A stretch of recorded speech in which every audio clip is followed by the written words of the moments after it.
Estimadas agentes educativas, maestras, directoras, supervisoras, estimados agentes educativos, maestros, directores, supervisores, personas investigadoras, formadoras de docentes, autoridades educativas de las entidades federativas y miembros de las comunidades de educación básica del país. Hoy tengo el gusto de presentar el ciclo de jornadas de diálogo, perspectivas, vivencias y posibilidades del Consejo Técnico Escolar de la Nueva Escuela Mexicana, el cual es el resultado de un esfuerzo conjunto de la Secretaría de Educación Pública y el Instituto Latinoamericano de la Comunicación Educativa, mediante el cual buscamos propiciar el desarrollo de procesos de reflexión, análisis, discusión y diálogo acerca de este espacio de trabajo colegiado de las maestras y los maestros. El Consejo Técnico Escolar ha evolucionado a lo largo del tiempo.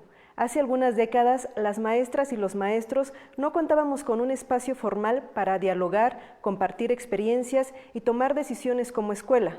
En algunos lugares y en algunos niveles educativos, las y los docentes se reunían de manera esporádica solo algunas horas al día para acordar asuntos relativos a la organización de la escuela. Actualmente, las y los docentes, directivos, asesores técnicos pedagógicos y supervisores cuentan con un espacio para reunirse con sus compañeras y compañeros docentes, 5 días antes del inicio de clases y 8 días a lo largo del ciclo escolar para abordar asuntos educativos que son centrales para impulsar el proyecto de transformación con el que cada escuela está comprometida. Contamos con este espacio formal dedicado al aprendizaje e intercambio de experiencias de las maestras y los maestros, que funciona con regularidad en el 93% de las escuelas del país. Un espacio que ha sido fundamental para impulsar el planteamiento curricular de la nueva escuela mexicana y que ha contribuido a que las y los docentes conozcan los elementos centrales del plan de estudio y diseñen experiencias de aprendizaje que favorezcan la formación humanista y científica de las y los estudiantes. Asimismo, contamos con una propuesta curricular que reconoce la autonomía profesional de las maestras y los maestros, su necesaria participación en el codiseño del currículum como una vía para situar los procesos formativos en los diversos contextos y territorios. Este currículum requiere de procesos de deliberación y toma de decisiones que realizan las maestras y los maestros, no en solitario, sino con sus colegas y considerando los saberes, experiencias e intereses de sus estudiantes. El Plan de Estudio 2022, al ser un currículo dialógico, abierto, vivo, inacabado, supone desafíos para estudiantes, docentes, directivos, familias y autoridades educativas, pero a la vez responde a demandas históricas de una educación inclusiva, intercultural, democrática, crítica y transformadora. El Consejo Técnico Escolar, como órgano de toma de decisiones pedagógicas de cada escuela, juega un papel fundamental en el codiseño y la integración curricular. Esta centralidad del CTE para la política educativa nacional nos convoca a todas y a todos los que participamos en la educación básica a reflexionar de manera crítica lo que hemos logrado y aportar nuestros conocimientos, saberes y experiencias para proponer estrategias innovadoras, construidas ya sea en la comunidad o en el ámbito local o nacional, para lograr que el CTE contribuya a que las escuelas logren las finalidades de la educación.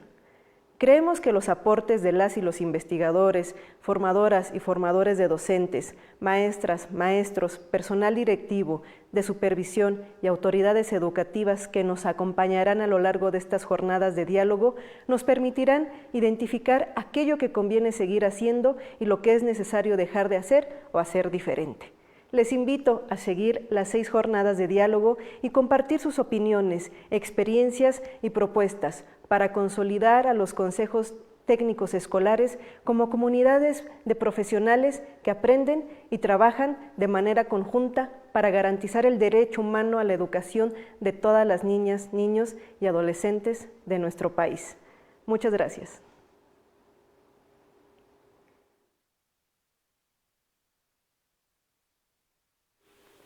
Buenas tardes, bienvenidas y bienvenidos a la primera transmisión de las jornadas de diálogo, perspectivas, vivencias y posibilidades del Consejo Técnico Escolar en la Nueva Escuela Mexicana.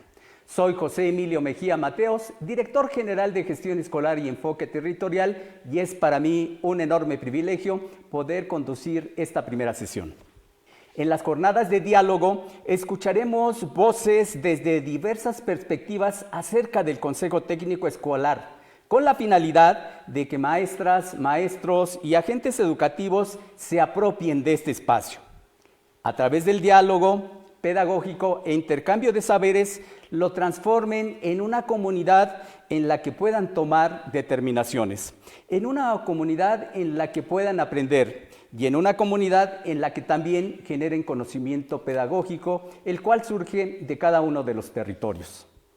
La serie de jornadas de diálogo está conformada por 6 conferencias, conversatorios y paneles, en los que contaremos con la participación de personas investigadoras, formadoras de docentes, personal con funciones de supervisión, dirección, docentes, así como de autoridades educativas en el ámbito federal y local. La diversidad de los participantes que nos acompañarán a lo largo de este ciclo nos permitirá valorar diferentes aportes sobre las posibilidades de transformación del Consejo Técnico Escolar. Todas las involucradas y todos los involucrados tenemos algo que aportar para fortalecerlo y transformarlo. La conferencia del día de hoy nos ofrece la perspectiva del Plan de Estudio 2022, en el que se delinea la educación a la que aspiramos, una educación humanista, científica, que contribuya a la construcción de una república democrática, justa, libre y participativa. Para ello, en esta jornada de apertura contamos con la participación del doctor Ángel Díaz Barriga, investigador emérito del Instituto de Investigaciones sobre la Universidad y la Educación, quien nos presentará la conferencia Perspectivas que se infieren de los consejos técnicos escolares en el Plan de Estudio 2022. Antes de saludar al doctor, escuchemos una breve semblanza de su extensa trayectoria profesional.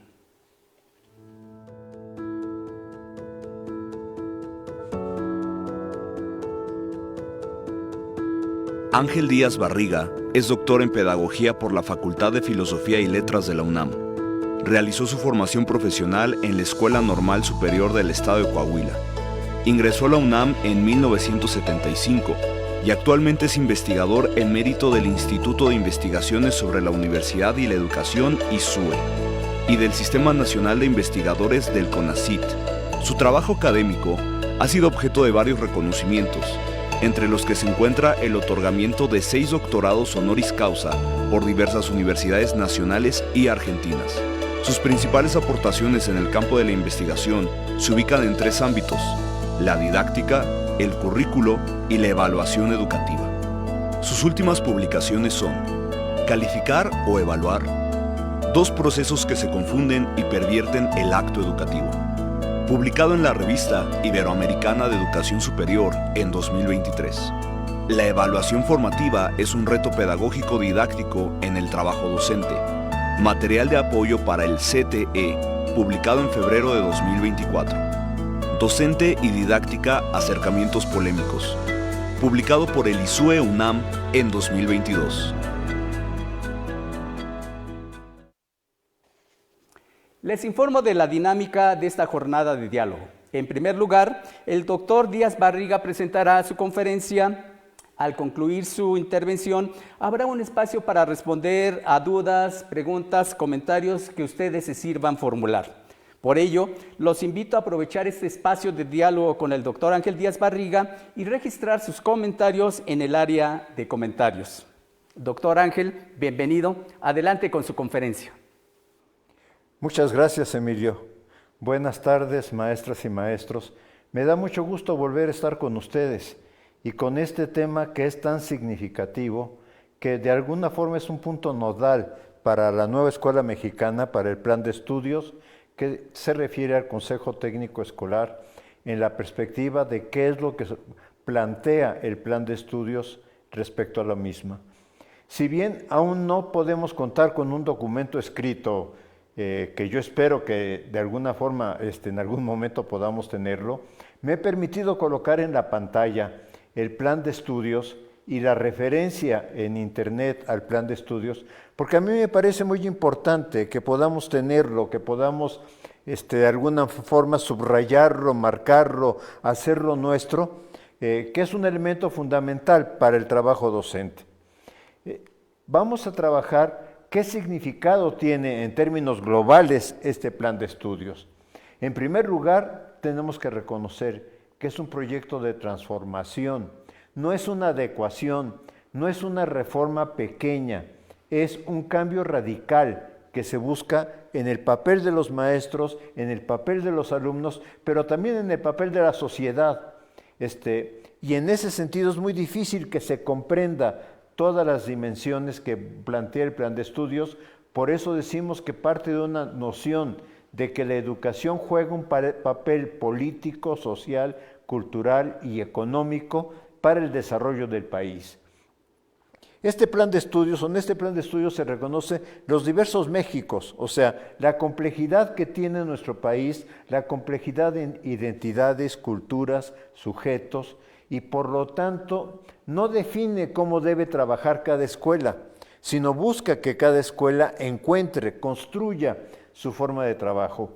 Por eso buscamos vincular el trabajo de las escuelas con la comunidad.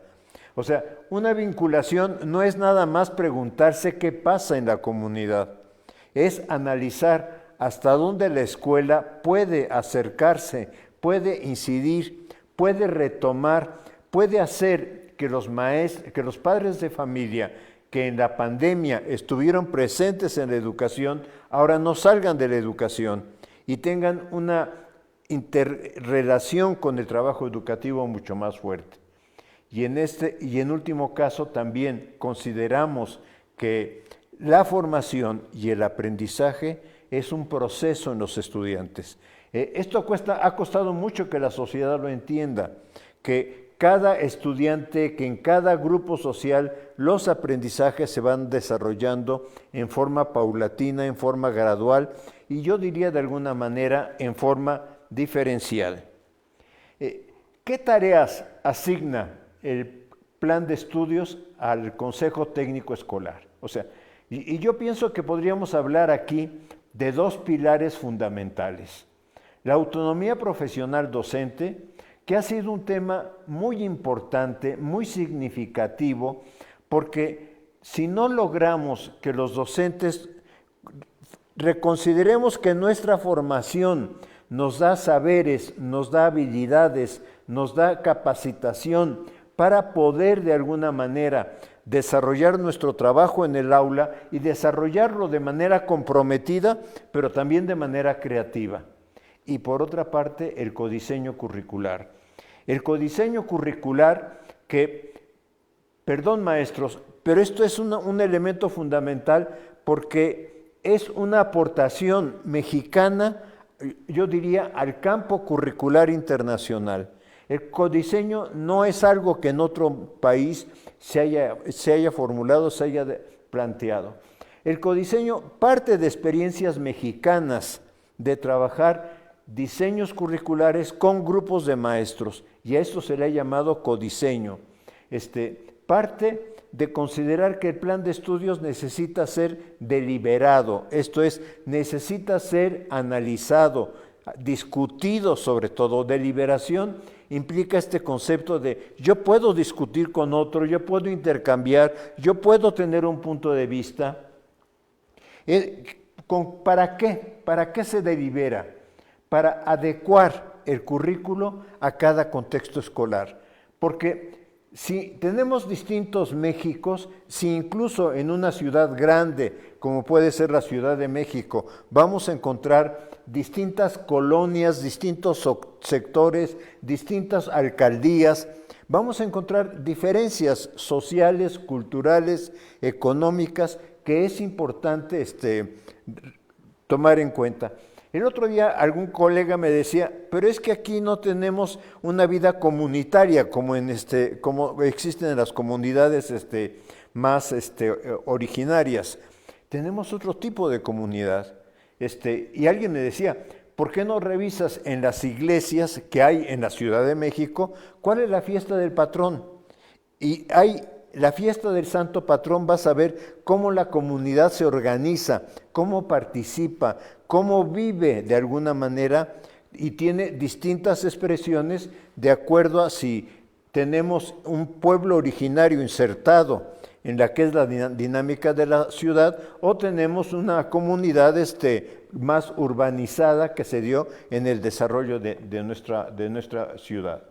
Y por lo tanto, pensamos que este plan de estudios es un currículo en permanente construcción. O sea, yo pienso que esto es algo muy importante, porque sí, formalmente es el plan de estudios 2022, pero en la realidad lo que estamos pensando es que lo que se haga en la etapa 25-26 responda también a condiciones del país que no estaban de alguna manera ni siquiera imaginadas en aquel escenario en que fue construido. El concepto de autonomía profesional que el plan de estudios establece, voy a permitirme leer lo que dice la página 28. Dice, la autonomía profesional del magisterio representa la libertad que tienen maestras y maestros para ejercer y reinventar la docencia, ese encuentro con la diversidad de estudiantes para intercambiar experiencias. Esto lo dice en la página 28. Pero aquí es muy importante retomar este concepto de libertad para analizar, para ejercer, pero fundamentalmente para reinventarnos como docentes. Y siguiendo un poquito más adelante, dice, la autonomía profesional permite contextualizar los contenidos de los programas de acuerdo a la realidad social, cultural, educativa, territorial, me lo salté. Entonces, esto es en la página 68. A mí me parece fundamental, porque aquí el plan de estudios está abriéndose a lo que está pasando en el entorno del alumno, en el entorno del estudiante, donde el estudiante de alguna manera nos va a dar pautas de cómo pensamos problemáticas que está viviendo, situaciones que está viviendo, vamos a decir, para hacer un aprendizaje situacional. Y esto es muy importante, porque eso permitiría que el proceso de aprendizaje o los procesos de aprendizaje que desarrollan los estudiantes sean cada vez más potenciados. Había hablado del codiseño curricular. En el codiseño curricular, lo que el plan de estudios establece en la página 13 es el proyecto educativo que formula el plan de estudios se reformula en cada escuela desde el Consejo Técnico, pensando en las condiciones de desigualdad y contextos diferenciados. O sea, este concepto es fundamental, es en cada situación, en cada escuela, porque esta es una gran diferencia con los otros planes de estudios. Los otros planes de estudios bajaban de arriba a abajo y había que aplicarlos. Este plan de estudios no hay que aplicarlo, hay que reformularlo, hay que reconstruirlo de acuerdo a las necesidades de cada contexto. Y lo que dice en la página 155, específicamente dice, el trabajo del Consejo Técnico se abre espacio para el codiseño curricular a fin de incorporar problemáticas, temas, asuntos comunitarios, locales y regionales como contenidos necesarios para enriquecer la propuesta. La clave está en enriquecer. Esto es, no se trata de hacer un plan de estudios nuevo, se trata de ver cómo enriquecemos esto que el plan de estudios ha formulado para el trabajo cotidiano. Por eso hemos pensado que estamos hablando de un plan de estudios vivo, porque es un plan de estudios que en cada escuela, en cada comunidad, se va a ir reconstruyendo, se va a ir rearmando de acuerdo a condiciones, en ocasiones de grupos originarios, de grupos campesinos, pero también de grupos urbanos, porque finalmente en torno a la escuela se da una comunidad, o ese grupo de padres de familia que llevan a los niños a la escuela, permite formular una comunidad de trabajo con ellos. El proyecto curricular, en este sentido, hace una invitación a que esté en permanente construcción. Esto es, a que no se vea como, a ver, ¿qué nos toca aplicar? ¿O qué parte tenemos que hacer? O lo que hemos visto en algún consejo técnico es cuántos proyectos tenemos que hacer en este mes para poder llenar los libros de proyectos que tenemos enfrente. No, estos libros, si les sirven, si les funcionan, hay que utilizarlos. Pero si el proyecto escolar surge de otro tipo de problemática, es totalmente válido que el Consejo Técnico Escolar lo asuma. La educación, dice el plan de estudios, es la base del desarrollo de las capacidades de una persona y una condición fundamental para la construcción de una sociedad democrática. Por favor, veamos dos temas aquí fundamentales. El desarrollo de capacidades. No dice la adquisición, no dice el logro. Por favor, aquí las palabras son fundamentales. Las capacidades se desarrollan de acuerdo a contexto, de acuerdo a la historia personal de cada uno de nuestros estudiantes, de acuerdo a las situaciones que se están viviendo. No significa que renunciemos a formarlas, pero además este desarrollo es para la construcción de una ciudadanía democrática. Y este es otro tema fundamental. Estamos formando ciudadanos que participen, que se involucren en los problemas sencillos de su comunidad, cuando hemos visto que de un consejo técnico escolar, de un proyecto, sale el problema de cómo está el medio ambiente, cómo está afectado el medio ambiente, y los niños hacen un pequeño trabajo de recolección de basura en su comunidad. Ya este es un logro, este es rehacer que la escuela vaya de alguna manera teniendo incidencia en lo que pasa en su entorno, aunque sea poquito. O sea, no van a arreglar todo el problema, pero aunque sea poquito, que se vaya viendo esta participación de la escuela o esta vinculación con la comunidad. Y por otra parte dice, la integración del currículo contribuye a dar sentido a la vida democrática de las escuelas, establece las condiciones de libertad y autonomía profesional del magisterio para definir problemas o temas relevantes. Yo pienso que hay una clave aquí. O sea, el tema, cómo trabajamos la integración, me queda muy claro que es un reto que tenemos todavía en el plan de estudios, que es un reto que no logramos resolver completamente en los programas sintéticos. Yo lo tengo muy claro. La ambición que tiene el plan de estudios probablemente lleva a que quedaron muchas tareas pendientes, muchas tareas que los maestros van a tener que reinventar en su habilidad, en su inventiva, en su compromiso por la educación.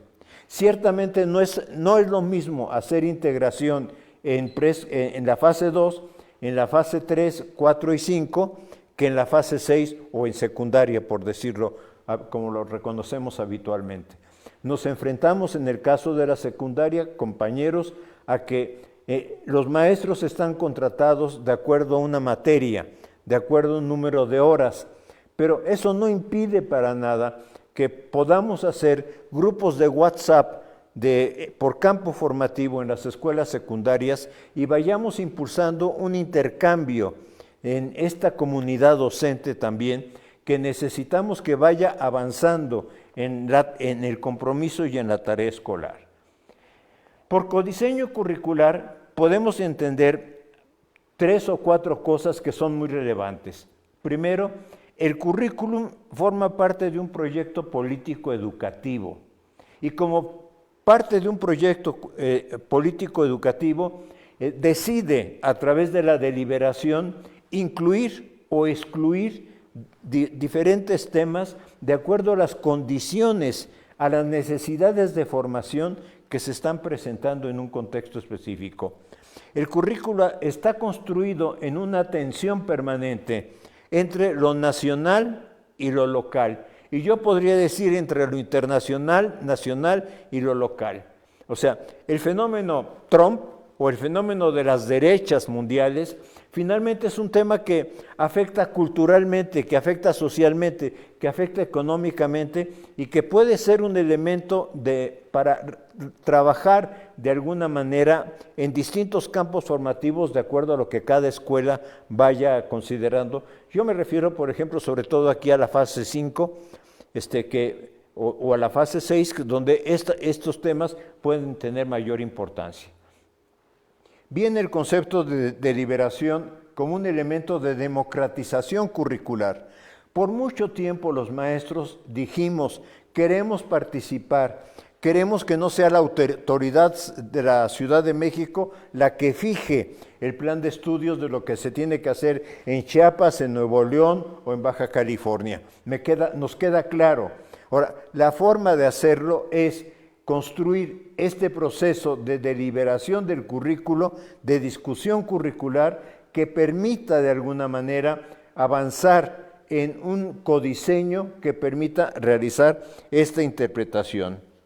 Y esto de otra forma, aunque ya lo dije, pero me parece fundamental seguir reconociendo que si no consideramos el currículo como algo vivo, como algo que está en permanente cambio, no es que este año ya hice el proyecto y entonces me va a servir para el siguiente año. Cada año vamos a tener que repensar a partir de qué problema estructuramos el trabajo del Consejo Técnico Escolar de acuerdo a los programas sintéticos. Pero es el Consejo Técnico Escolar el que tiene la palabra aquí. Por lo tanto, este plan de estudios también implica un compromiso de los maestros para trabajar en colectivo. Esto, de alguna manera, nos representa un reto a la mayoría de nosotros porque nuestra formación, querámoslo o no, fue una formación para destacar individualmente, donde se nos señalaba, usted es muy bueno, usted no es tan bueno, usted le falta para poder seguir avanzando. O sea, permanentemente nos estuvieron clasificando.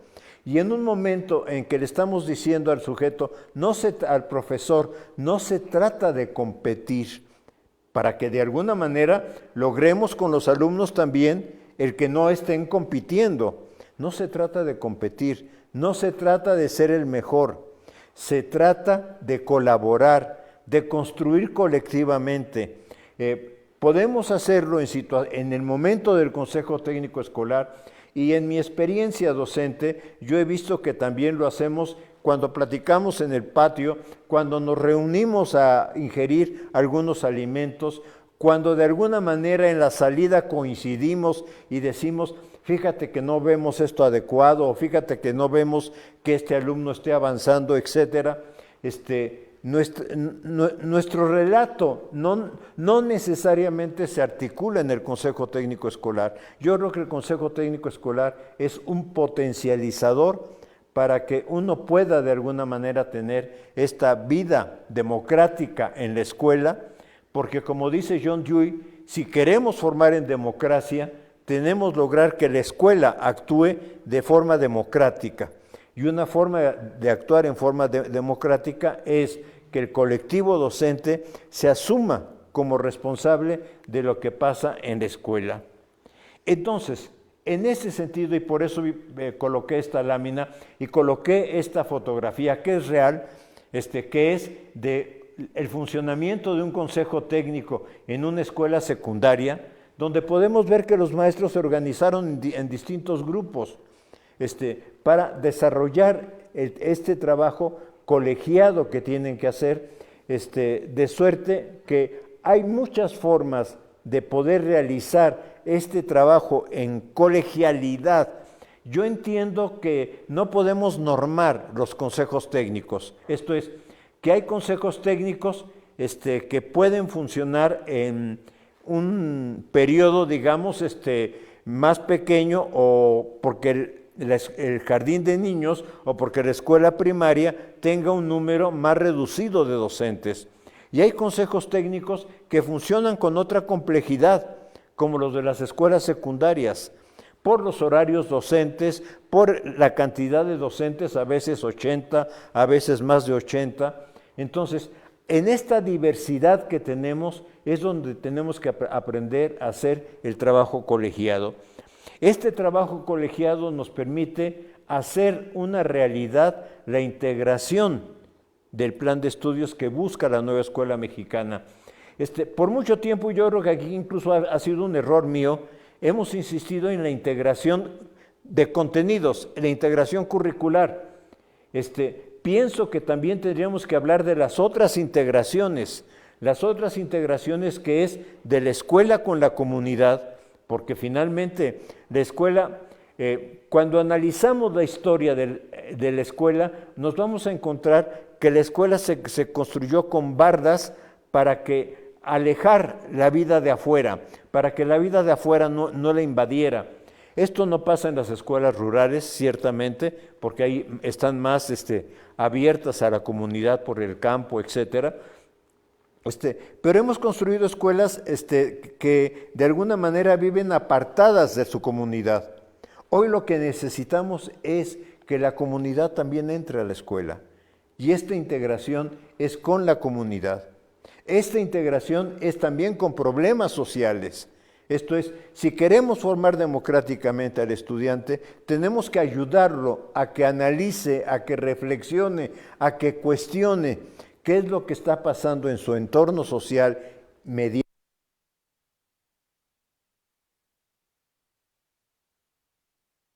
la escuela. Entonces, en ese sentido, y por eso coloqué esta lámina y coloqué esta fotografía que es real, que es el funcionamiento de un consejo técnico en una escuela secundaria, donde podemos ver que los maestros se organizaron en distintos grupos para desarrollar este trabajo colegiado que tienen que hacer, de suerte que hay muchas formas de poder realizar este trabajo en colegialidad.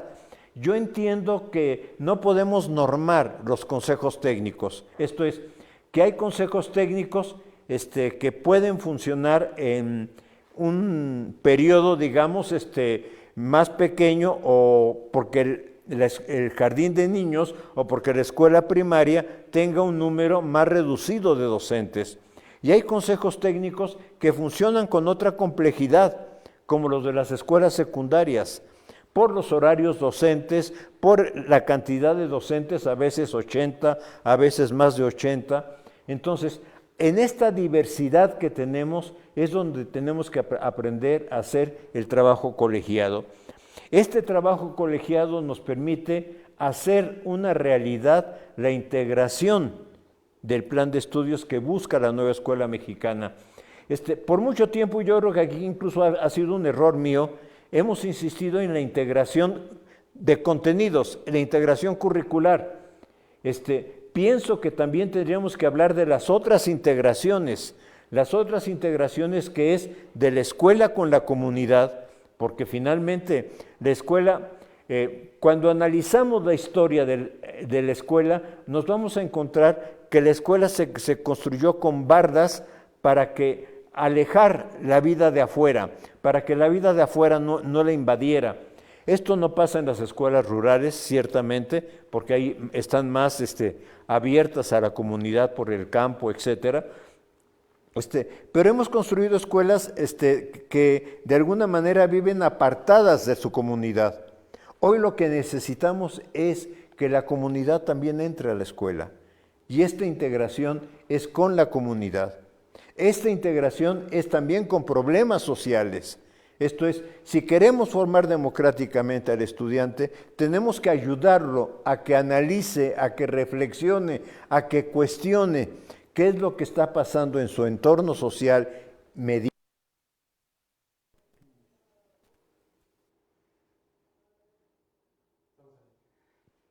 Pues, doctor Ángel Díaz Barriga, primero agradecerle de manera muy encarecida esta interesante conferencia, sin duda con un valor formativo muy alto para quienes nos escuchan a través de las redes sociales de CEP y del ICE, y también particularmente para mí altamente gratificante.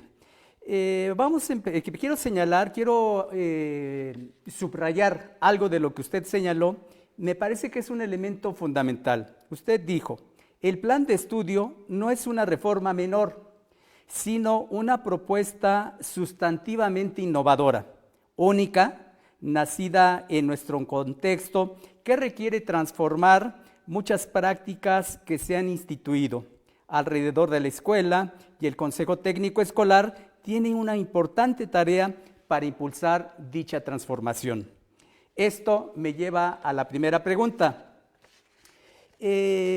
Cuando se habla del currículum, se habla de un currículum deliberativo, deliberar el currículum, y tenemos una instancia establecida, el Consejo Técnico Escolar. ¿Qué decirle a quienes nos están escuchando? ¿Qué significa deliberar el currículum? Y en términos del Consejo Técnico Escolar, ¿qué hacer en el caso del Consejo Técnico Escolar? ¿Cómo transformar y establecer prácticas, pasar de las prácticas instituidas a prácticas instituyentes que ayuden a darle sentido y continuidad al Plan de Estudios 2022? A ver, yo creo que son dos preguntas, de alguna manera. Empiezo por la segunda, que es, ¿qué significa para el Consejo Técnico? Yo pienso que el Consejo Técnico, y aquí nos corresponde a todos colaborar, no pienso que sea un problema exclusivo de la dirección del Consejo Técnico o de la supervisión de los consejos técnicos. Yo creo que aquí nos toca a todos asumir nuestra responsabilidad para tener la voluntad para trabajar en grupo. Seguramente, y esto lo he visto en las discusiones que he podido participar con los colegas docentes, seguramente no todos pensamos lo mismo, no todos consideramos los mismos elementos, no todos tenemos las mismas aproximaciones para explicar la educación, un campo formativo, los procesos de desarrollo del aprendizaje, etcétera. Tenemos diferencias. Lo que hace rico el Consejo Técnico es poder argumentar esas diferencias, pero entender algo que ha sido muy difícil en la sociedad mexicana, y es el argumento en el que sostengo que no estoy de acuerdo, no necesariamente me hace enemigo. No soy enemigo de nadie. O sea, las ideas no nos provocan enemistad. Yo pienso que a veces confundimos el argumento con la persona, y entonces decimos, si no piensas igual que yo, entonces vamos a considerarnos aparte. Entonces, ¿cómo enriquecemos? O sea, ¿cómo consideramos que el Consejo Técnico puede crecer?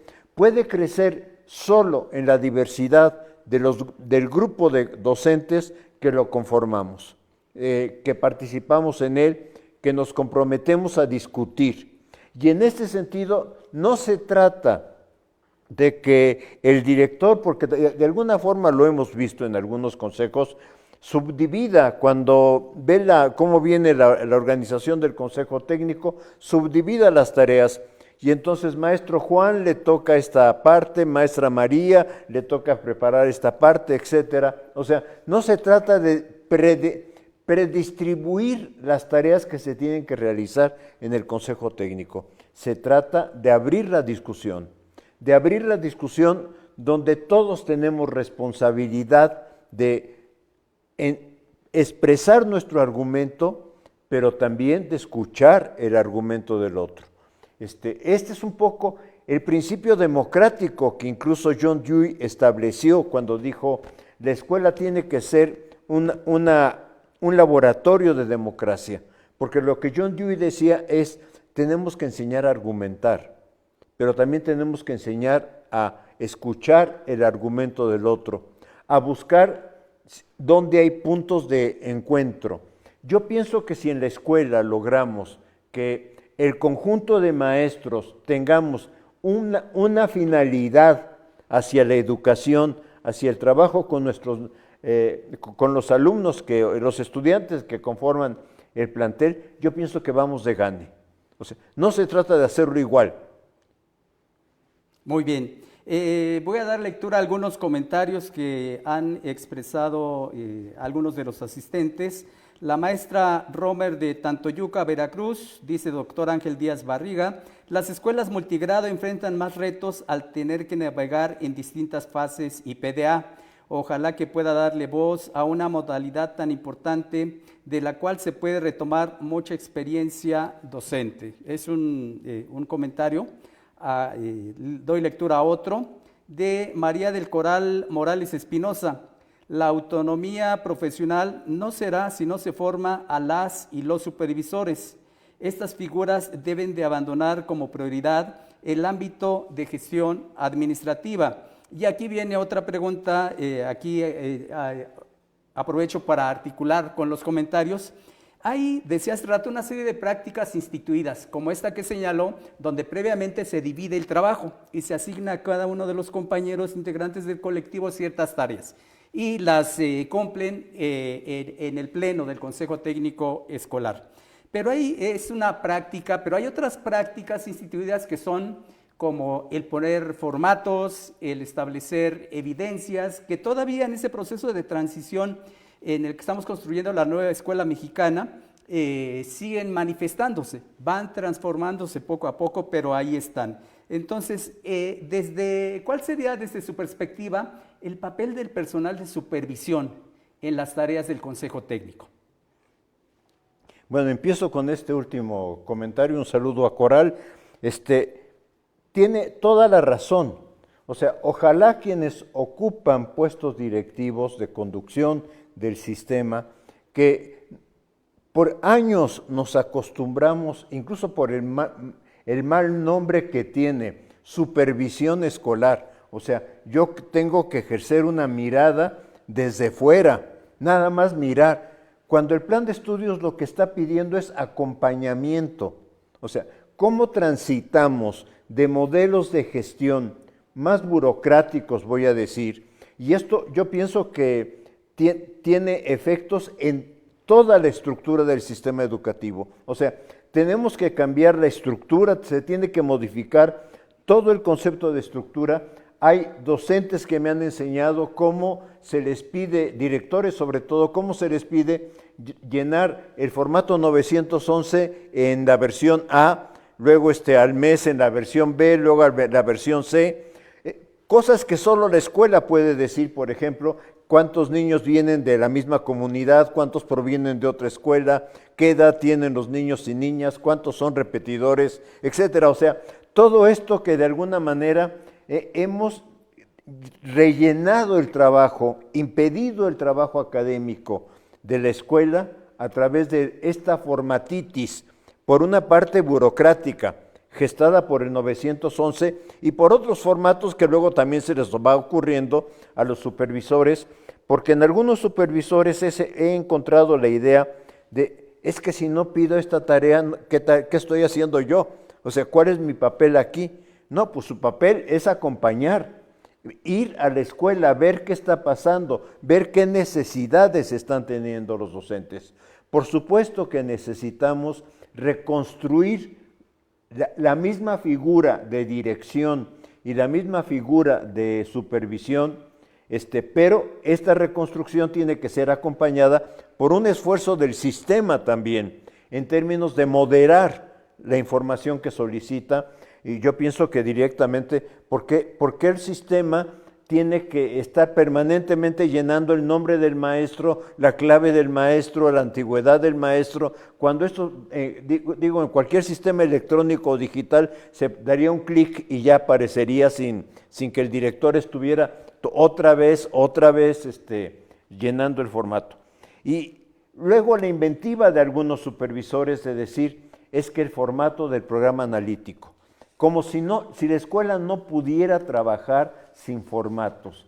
Yo pienso que ha sido un gran reto de todo el proyecto, porque permanentemente nos dicen, díganos cómo. Y el proyecto está precisamente en el tema de autonomía profesional, a decir, no señor, usted es el profesional. A veces yo medio en burla digo, a ver, ¿qué pensaríamos si el jefe de servicios médicos de un hospital detiene al médico que va a entrar al quirófano y le dice, no, no puede entrar hasta que no me entregue su formato de planeación de la cirugía.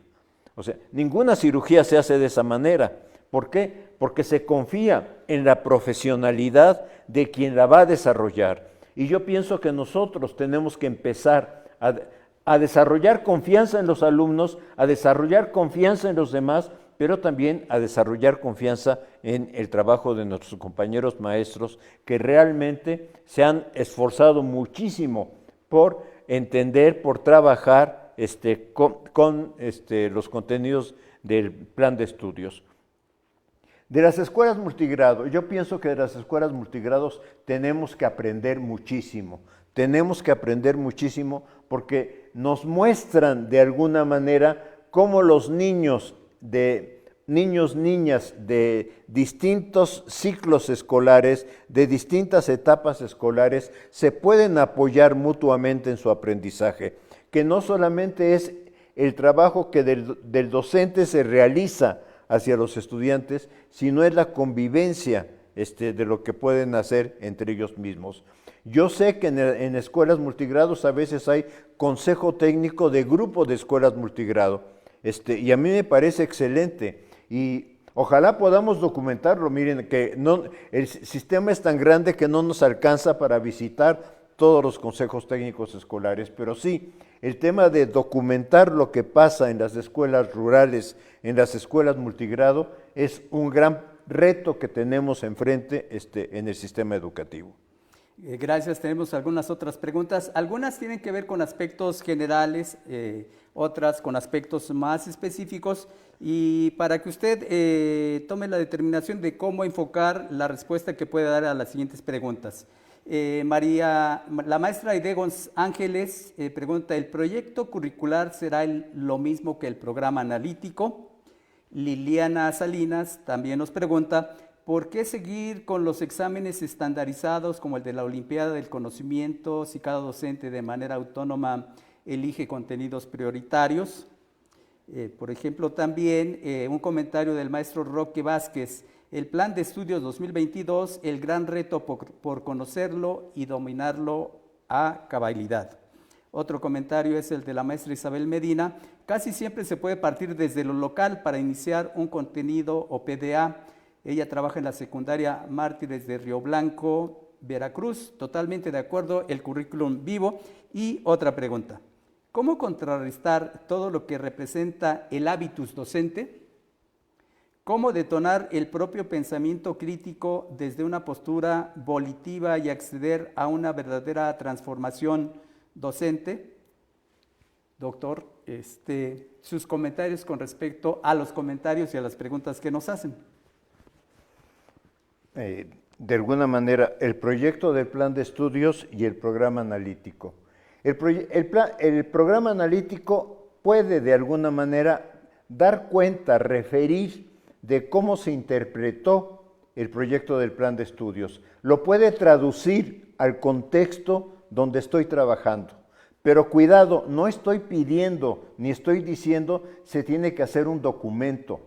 Tiene que ser el espacio de discusión del Consejo Técnico Escolar donde queden claras 3, 4, 5, 10 rutas de trabajo, de manera que los docentes puedan orientar en comunidad, en la comunidad escolar, este trabajo. Por lo tanto, el programa analítico es nada más una expresión de esa tarea de codiseño, de esa tarea de adecuación, de incorporación de nuevos elementos. ¿Saben qué? De incorporación de la vida de la comunidad en la escuela. O sea, ¿cómo logramos establecer la vida de la comunidad en la escuela y desde la vida de la comunidad en la escuela saltar al trabajo de los contenidos? O sea, esto es invertirnos completamente la lógica en la que fuimos formados, porque todos fuimos formados en la lógica de piensa el contenido, piensa qué tema te toca enseñar y ahora tradúcelo en acciones.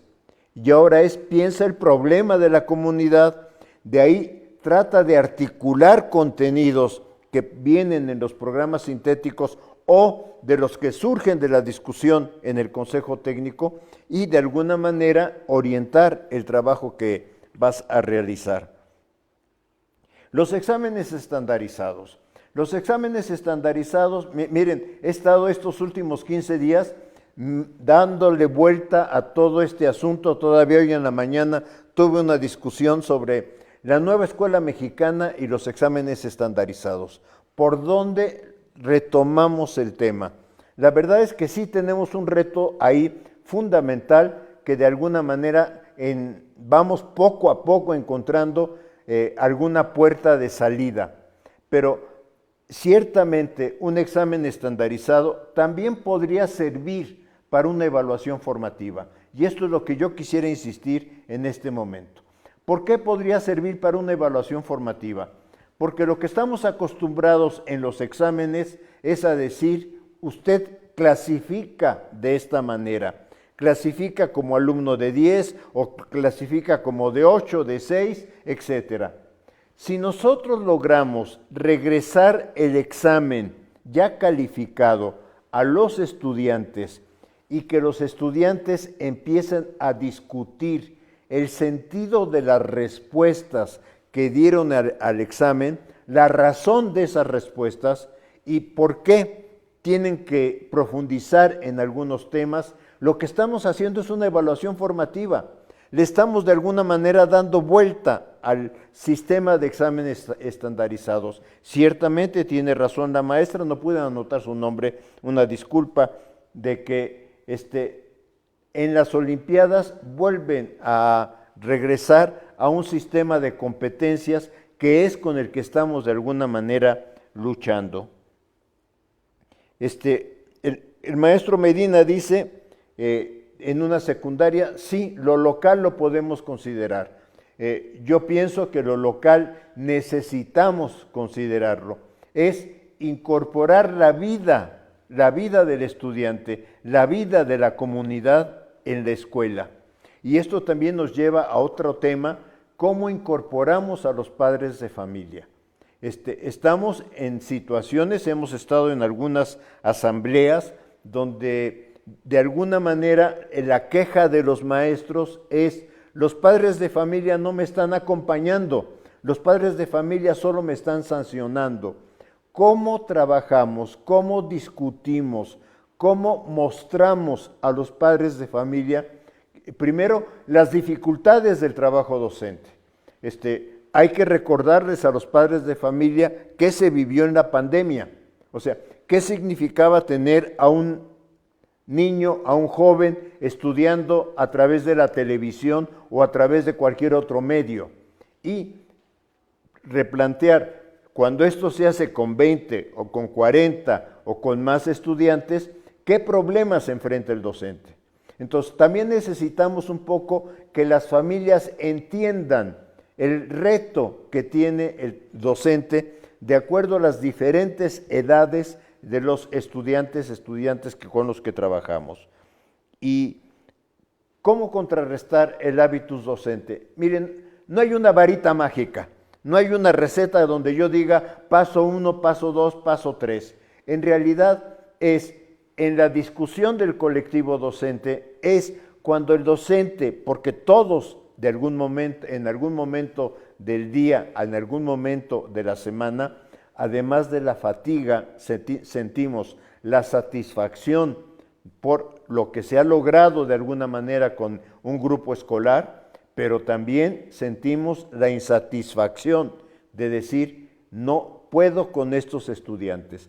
Varias veces hemos comentado con colegas nuestros, con colegas que están a nuestro lado, en el patio, a la salida, etcétera. Hoy los alumnos no respondieron, hoy fue pésimo el día. Bueno, es de nuestros errores, de nuestras dificultades, también aprendemos. Y no solamente aprendo yo de lo que yo puedo introspectivamente analizar de mi caso, sino cuando lo verbalizo también ayudo a que otros aprendan y también ayudo a que otros me digan. Porque yo he encontrado en mi vida profesional que de repente algún docente me dice, es que con este grupo es insoportable, no se puede trabajar. Y yo digo, pues yo no entiendo, yo puedo trabajar con el grupo. O sea, algo pasa que tú no puedes trabajar con el grupo y yo puedo trabajar con el grupo. Entonces, ahí, en esa discusión que podemos hacer, donde no hay una sanción, digamos, de que yo te diga que lo estás haciendo bien o mal, etcétera, puede ser, porque entonces puede abrirse la pregunta, ¿cómo le estás haciendo? ¿Cómo te estás relacionando con los estudiantes? Pero esto no puede venir ni de la dirección ni de la supervisión. Esto tiene que venir de un trabajo de pares entre docentes. Si no lo logramos, va a ser muy difícil esta transformación de lo que está buscando el profesor del hábitus docente. Bueno, y en este ciclo de conferencias también se establece un diálogo. Es importante leer algunos de sus comentarios. Por ejemplo, el maestro José Anguamea de Nabolato, Sinaloa, comenta: colaborar y construir contra competir. Muy buena visión integradora de la educación, de la nueva escuela mexicana, John Dewey, la democracia en la escuela. Un comentario de la maestra Aide Ángeles: tal vez para el logro de la integración curricular en colegiado habría que priorizar la atención a las interacciones entre los colegiados y el bienestar emocional de los docentes. Otro comentario de Gregorio Arellano R. Él considera que las bardas de las escuelas no deben limitar la integración con la comunidad.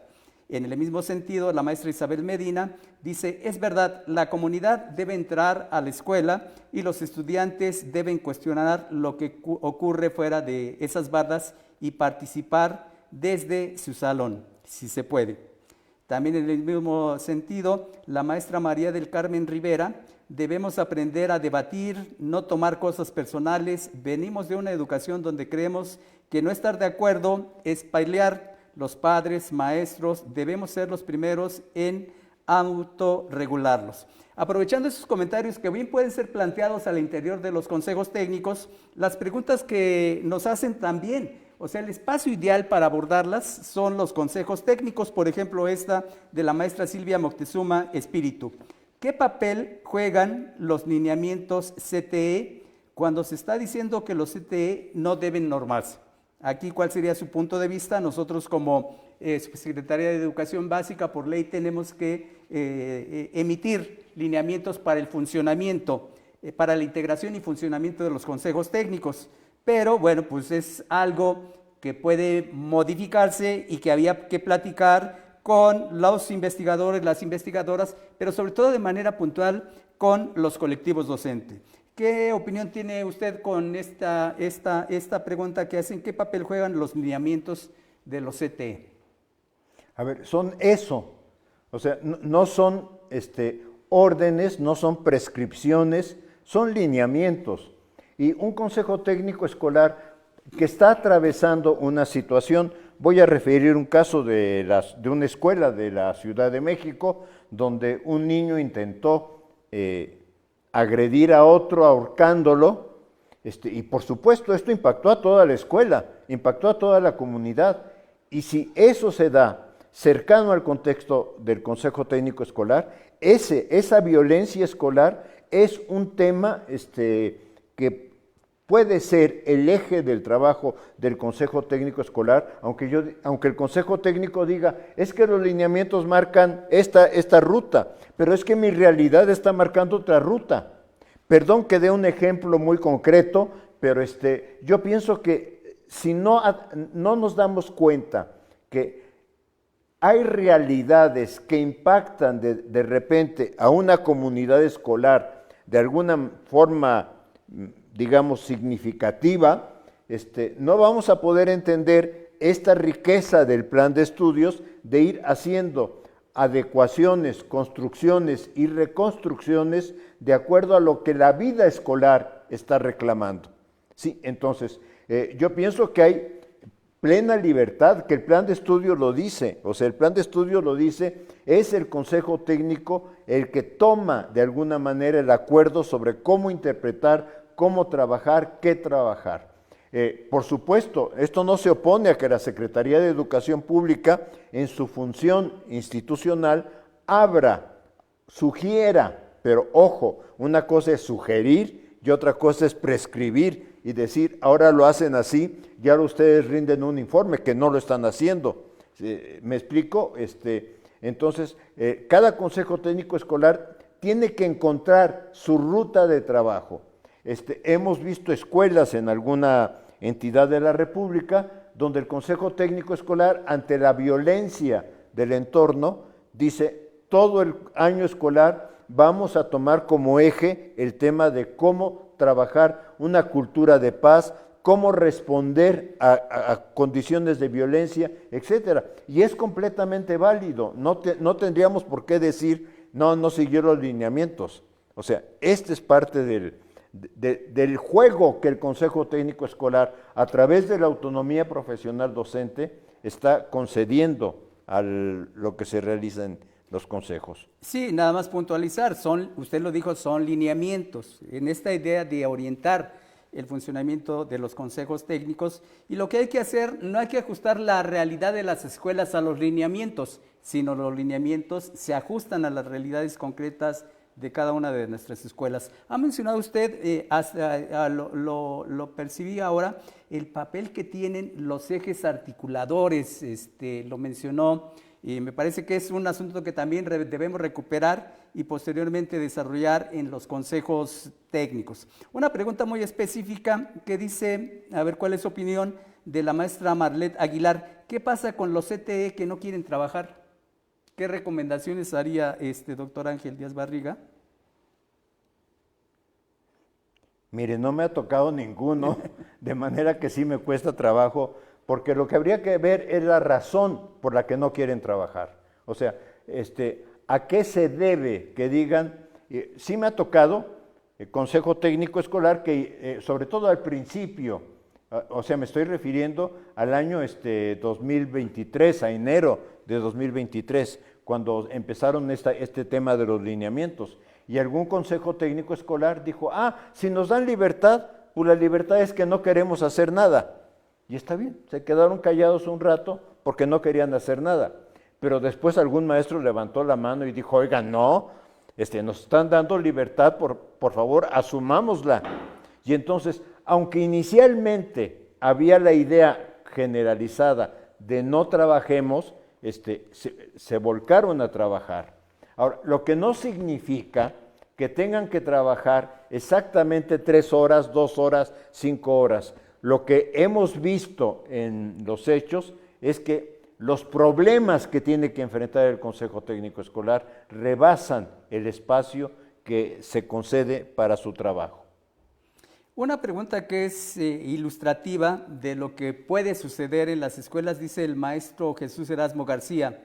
Llevar proyectos cada 15 días es muy administrativo y no le queda al maestro tiempo de enseñar. Vamos a suponer, doctor Ángel Díaz Barriga, que usted es colega en ese consejo técnico donde está el maestro Jesús Erasmo, y él señala esto, ¿no? ¿Qué pasaría para que cada 15 días se llevara un proyecto y esto se convirtiera en un trabajo administrativo? ¿Qué lectura le da a eso? Es que el proyecto no necesariamente tiene la temporalidad prefijada. O sea, un proyecto puede durar 15 días, pero también un proyecto puede durar 2 semanas, 3 semanas, 5 semanas. Depende de la envergadura del proyecto. He estado hablando ahorita de escuelas que decidieron que su proyecto central durante todo el año iba a ser el tema de fomentar una cultura de paz y análisis de las condiciones de violencia. Entonces, lo que esto ordena el conjunto del trabajo escolar en el curso escolar, pero no significa que sea un proyecto cada momento. Por eso, un problema que hay con los libros de texto que tengo aquí enfrente es que al decir proyecto de aula, proyecto de escuela, proyecto de comunidad, algunos lo han interpretado como que entonces, ¿qué proyecto me toca? ¿Y cómo cumplo con el siguiente proyecto? No, los proyectos no se cumplen. Los proyectos se realizan de acuerdo a las condiciones que cada contexto escolar va demandando. Aquí otra pregunta. Las preguntas que tenemos no se refieren necesariamente al funcionamiento del Consejo Técnico, pero sí pueden ser abordadas en el Consejo Técnico. Por ejemplo, el asunto de la formación y actualización. Preguntan, dice así, redacción en línea abierta Zapata, ¿qué tan importante es la formación y actualización académica para la nueva escuela mexicana? Otra pregunta del maestro Oscar DC, ¿por qué se considera necesario un programa analítico por escuela? Si nos ayuda con la respuesta, doctor. A ver, hay múltiples espacios de formación. No podemos de alguna manera decir, este espacio de formación sí, este espacio de formación no. Pienso que ya somos profesionistas todos, todos y todas. Entonces, lo que tenemos que asumir es qué parte de nuestra formación profesional queremos enriquecer. Yo entiendo que ahorita, y está la discusión en este momento, en particular de USICAM, porque USICAM lo que ha establecido es, tú tienes que cumplir con determinadas horas, y yo pienso que no es la salida cumplir con determinadas horas de formación, sino la salida personal es cómo puedo yo enfrentar mis propios retos de formación. Ciertamente que el Consejo Técnico Escolar fue pensado como un espacio, al ser un espacio de intercambio, también como ser un espacio de formación de pares entre docentes, por las discusiones, por los temas, porque cada uno de alguna manera remitimos o a nuestra experiencia o a nuestros autores de referencia. Yo no sanciono la experiencia, cuidado con eso, porque de hecho hay un trabajo excelente que a mí me parece brillante, que habla de los saberes docentes y dice, la experiencia es un saber docente y un saber irreemplazable en la vida del docente. O sea, todos en nuestra vida docente hemos ido aprendiendo de lo que nos permite relacionarnos con los alumnos, de lo que nos permite desarrollar procesos de trabajo con ellos y de lo que las formas de trabajo que sencillamente no nos funcionan. Todos vamos aprendiendo y cada curso escolar es un aprendizaje para cada uno de nosotros. Eso no quita que de repente yo sienta o quiera o aspire a un proyecto de formación específico que puede ser un curso de actualización, un seminario de actualización, una conferencia a la que yo acuda, o que puede ser también la adquisición de un libro, de una lectura, porque yo considero que eso en ese momento es relevante para mi vida. Lo que yo pienso es que a los profesionistas no nos pueden inducir, ahora te toca la formación A, ahora la B, ahora la C, y menos hablar como habla el lenguaje formal de la Ley General de Educación, de capacitación. Los profesionistas no necesitamos capacitación, necesitamos proyectos de actualización, necesitamos proyectos de formación permanente, pero no obligatorios. Ese es un poco parte del reto que tenemos para repensar la función de USICAM, donde colocamos los saberes docentes, porque tenemos que darles un lugar específico por la relevancia que tienen. Y respecto al programa analítico por escuela, en realidad, ¿cuál es la razón? Cada escuela está en un contexto específico, cada escuela está marcada también por estudiantes que tienen condiciones particulares. Oye, es que estamos en la misma colonia. Sí, están en la misma colonia, pero probablemente la comunidad docente no es igual, probablemente la comunidad estudiantil tampoco es igual y probablemente algunas cosas del contexto impactan más en una escuela que en otra. Entonces, esta es la razón para pensar que el programa analítico tiene que incorporar los elementos más relevantes que haya en su contexto escolar. Es retraer el mundo real al mundo educativo, al campo de la formación. Ya para ir cerrando, doctor, el comentario de la maestra Leticia Torres. Considero que en todo espacio la mejor estrategia es el diálogo y una buena comunicación asertiva para compartir estrategias en los CTE. Entonces, el CTE es un espacio acotado que en ocasiones aborda muchas temáticas porque son muchos los temas de los cuales tienen que ocuparse los maestros. ¿Cómo engarzar en esta idea de un nudo o de un espacio en el que convergen diferentes dimensiones de la escuela?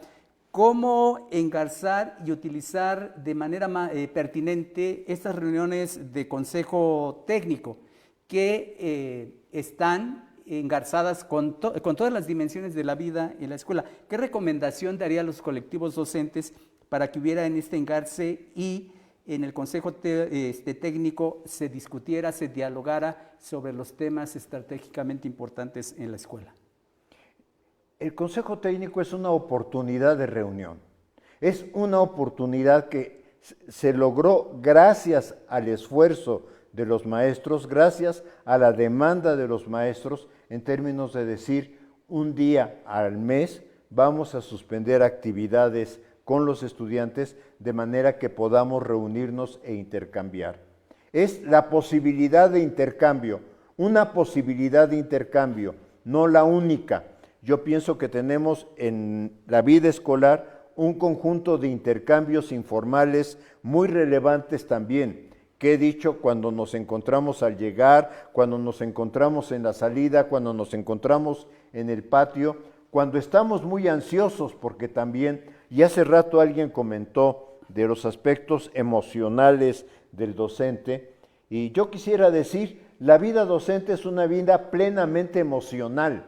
¿Por qué? Porque encontramos satisfacción en lo que hacemos, porque encontramos satisfacción en ver cómo los estudiantes van desarrollando sus capacidades, se van desarrollando en el trabajo, pero también tenemos emociones en conflicto porque vemos que no siempre logramos con todos los estudiantes este ritmo, porque siempre tenemos alguien al que tenemos que atender de otra manera, porque siempre encontramos que una dificultad no supimos cómo superarla, porque lo que yo he dicho permanentemente es, los maestros tenemos fracciones de segundo para reaccionar. No podemos esperarnos a decir, oye, ¿y qué dice este autor o qué dice este texto? O espéreme tantito, voy a consultar con el director o directora a ver qué solución tengo en este momento. Yo recuerdo el caso de una niña que se estaba cortando con una navajita su mano, una niña de segundo de primaria, recuerdo mucho el caso. La maestra se paralizó y salió corriendo por la directora. Y la directora llegó al salón de clases y de la manera más sencilla le dice, entrégame por favor con lo que te estás lastimando. Y vente conmigo, vamos a tranquilizarnos un rato y quiero preguntarte por qué hiciste lo que hiciste. Y después de 2 horas regresó al salón de clase con la niña y les dijo, la niña les quiere explicar a sus compañeros por qué se sintió mal y se autoagredió.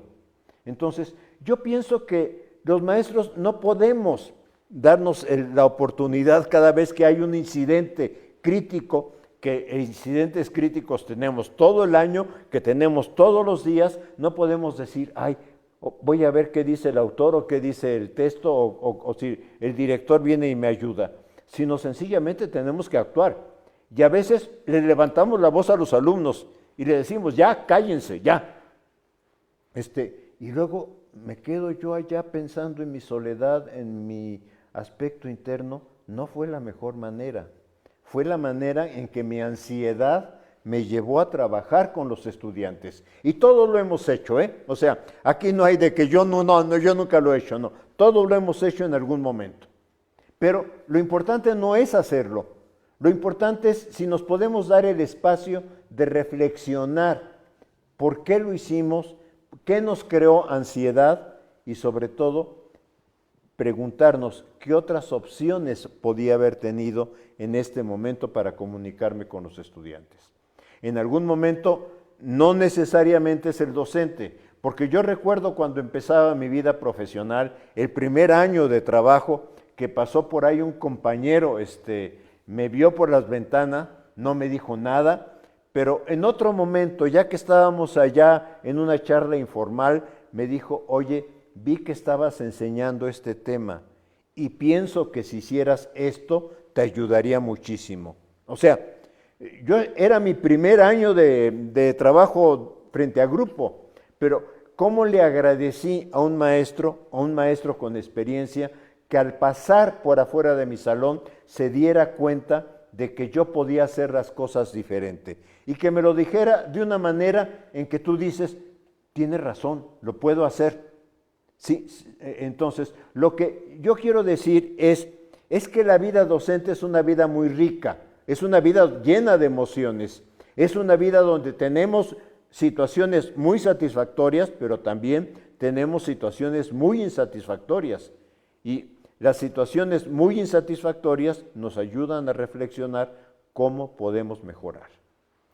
Tenemos muchas preguntas, muchos comentarios, vamos a tomar nota de ellos, que de alguna manera incorporaremos en las líneas de acción que tenemos desde la Dirección General de Gestión Escolar y Enfoque Territorial. Pero sí me quiero referir a uno muy particular, donde dice, este video estaría genial mañana en el CTE, interactuando con los colectivos de cada escuela del país. Bueno, por un lado va a quedar albergado en las redes sociales tanto de la SEP como del Instituto Latinoamericano de la Comunicación Educativa, y la idea es que demos una nueva dinámica al Consejo Técnico. Quiero agradecer la participación del doctor Ángel Díaz Barriga por esta voluntad y convicción de atender a las demandas de dudas que plantean nuestros compañeros, y que siempre de manera generosa ha acompañado el trabajo que hacemos en la Secretaría de Educación Pública. Muchas gracias, doctor Ángel Díaz Barriga, por esta fabulosa participación. Quiero agradecer también a Daluz Vital García, que nos está ayudando con el lenguaje de señas mexicano, y agradecer sobre todo la participación de todos ustedes que están siguiendo esta transmisión, y que lo que nosotros esperamos es que los elementos que ha expresado aquí el doctor Ángel Díaz Barriga pues les ayuden también a detonar en sus propios consejos técnicos esta educación, esta discusión, este diálogo que es fundamental, y sobre todo empezar a construir el consejo técnico que requiere cada una de nuestras escuelas. Les recuerdo que el próximo jueves 3 de abril a las 16 horas, hora de la Ciudad de México, daremos continuidad a la segunda jornada de diálogo con la participación de la doctora Graciela Cordero, que también tiene mucha experiencia en los consejos técnicos. Esperamos contar con su participación y